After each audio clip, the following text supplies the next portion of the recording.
Hello and welcome back to Creepy Encounters. We have some new real-life creepy encounters for you today straight from Reddit. Please like and subscribe to the channel if you enjoy the videos and keep your windows locked. In today's video, what are some very creepy facts? The Colombian serial killer Pedro Alonso Lopez, who is known as the Monster of the Andes, raped and murdered over 300 girls from Ecuador, Peru, and Colombia. However, after he was caught and imprisoned for 18 years, he was put in a psychiatric hospital. There he was reviewed, declared to be sane and was set free, in spite of his blatant avowal that he fully intends to kill again. Since he was released in 1998, nobody knows where he is or what he's doing.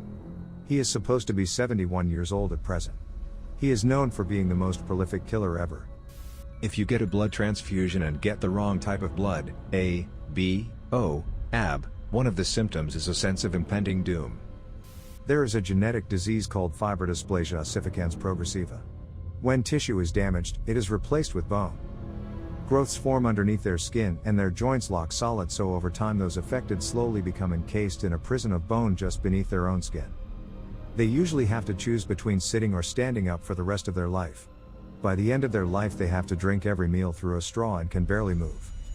Bacteria and viruses can be frozen for millions of years and still be viably infectious, and having never encountered humanity before, could have no end of catastrophic results should they be uncovered and manage to infect a person or animal. Not to worry though, it's not like millions of ancient pathogens are currently trapped in permafrost, which is now melting bit by bit each and every day. Your eyes have a separate immune system from the rest of your body. If they get damaged in such a way that it affects anything other than your eyes, your regular immune system can attack the damage and will not recognize them, meaning your own body can permanently blind you. What's worse, your body cannot tell the difference between either eye. If one of them gets infected or damaged, your immune system can attack your healthy eye and take away your sight entirely. Rosemary Kennedy was JFK's sister. She suffered from oxygen deprivation at birth, and that unfortunately stunted her mental growth. She had a pretty decent childhood, but as she grew older she began to act out. Afraid that her behavior would risk his political career, her father, Joseph, agreed to have her lobotomized. Her mother, Rose, was against it and forbade him from doing it. So he did it behind her back when she went on a trip. After the operation, Rosemary's already low IQ was lowered even further, to the point she could no longer walk or communicate. Her family had her locked up in an institution and basically disowned her. They never visited and never publicly acknowledged her anymore. Rosemary died at the age of 86.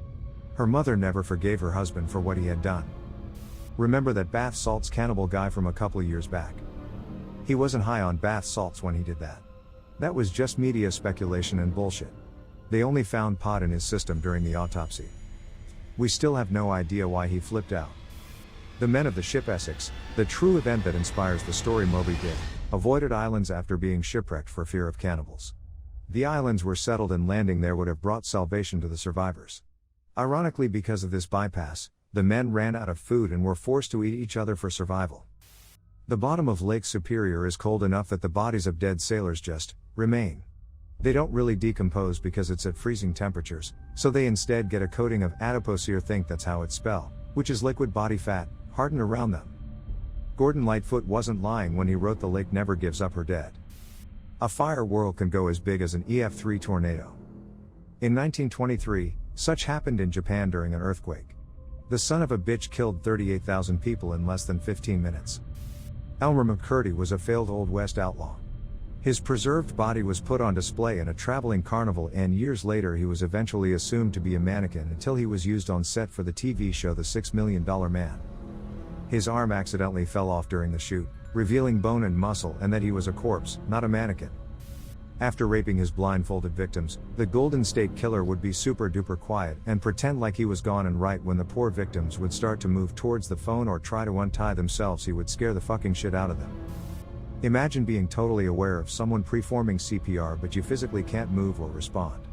Well, that's what happens when you get bitten by a blue-ringed octopus. You have approx 6 minutes between being bitten and someone starting CPR to keep your heart and lungs functioning to ensure you survive, all whilst being totally aware of what is happening to you. Neurotoxins are fun. I once read that you should play dead if a bear attacks you, unless they start licking your wounds, because that means they plan to eat you. That still haunts me to this day. Edit. If it helps, I'm pretty sure I was reading about grizzly bears at the time during one of my fevered grizzly man rabbit holes. If the sun exploded right now, You would be blissfully unaware of it for just over 8 minutes while the energy travels at the speed of light to get to you. It wasn't until 1987 that the American Academy of Pediatrics declared it unethical to operate on newborns without anesthesia. Until surprisingly recently, the medical community felt it would be dangerous to give infants anesthesia and/or believe that they didn't feel pain. Female mummies in ancient Egypt were always more decomposed than their male counterparts. They discovered that this was because male bodies were embalmed a lot sooner than female bodies. Female bodies were kept at the family home until they started to decompose in order to avoid necrophilia at the embalmers. Sense of impending doom is an actual symptom that often precedes your death, usually in cases of heart attack. Very creepy for some of us that suffer from anxiety and panic attacks to begin with, both share that symptom. According to Abe Lincoln's bodyguard Crook, he said Lincoln had a dream about his own assassination 3 nights in a row before he was killed. Crook told Lincoln not to go on that fateful night, and all Lincoln said was goodbye, Crook, before he went to the play. This was very odd, as Lincoln always said, good night, not goodbye. I bring this up at parties all the time. When climbing Mount Everest, there's a point nicknamed Rainbow Valley or Rainbow Ridge because it's absolutely littered with the bodies of people who attempted to make the climb. The combination of the extremely cold temperature and the bright snowsuits means that they've become a never-rotting but colorful landmark. Mount Everest is covered in frozen corpses because removing them is very unsafe and time-consuming. They are easily viewed from the climbing routes and some are used as trail markers. The origins of vampires as we know them.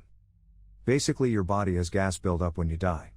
I'm not medically inclined enough to explain why. Basically, the gas has to escape somehow, and so it would pass through the vocal cords in the throat. This creates the low moan that makes the body sound as if it was in pain. The people back then had no idea what was happening, and random bodies would just start moaning in pain. And thus they believed that the bodies were rising from the dead. And when stabbed, the gas escaped otherwise. Thus leading to the belief that the only way to stop a vampire was to stab a dead body in the chest. This also led to a lot of strange burials, i.e. the man that was buried in a stone wall to prevent him from rising from the dead. I can't really blame them. I'd be freaked out too if a corpse suddenly started to make sounds. Creepy for some, but I find stuff like that fascinating. There's documentaries on it talking about it. I highly recommend them. Edit. Words cannot describe how happy I am that so many of you provided additional facts.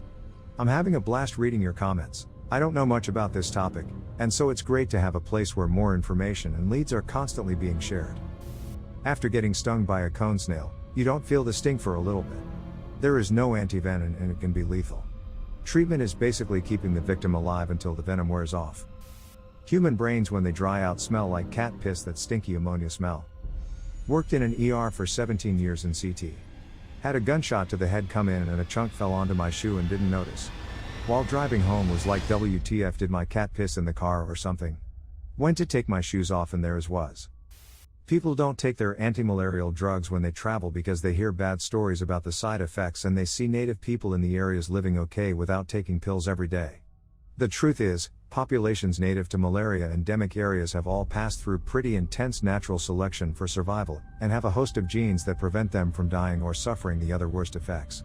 Also, most of the resistance is built up over time. This is why it's most common for children to die rather than adults. Whatever people have heard about the side effects of the antimalarials, getting it is so much worse. I, fortunately, have never had it, but I study it as part of my work and people have told me about having it and they all say the same thing. It is so awful you can't believe you're even still alive. It comes in cycles, usually 48 hours, and each cycle is agonizing and brings you the brink of death. Sometimes it takes you, sometimes it spares you for another few hours until it starts again. And there are forms that, even if you clear the infection with drugs, it still remains dormant in your system and can come back at any time. I hope you enjoyed the video. Please like and subscribe for more real-life creepy encounters around.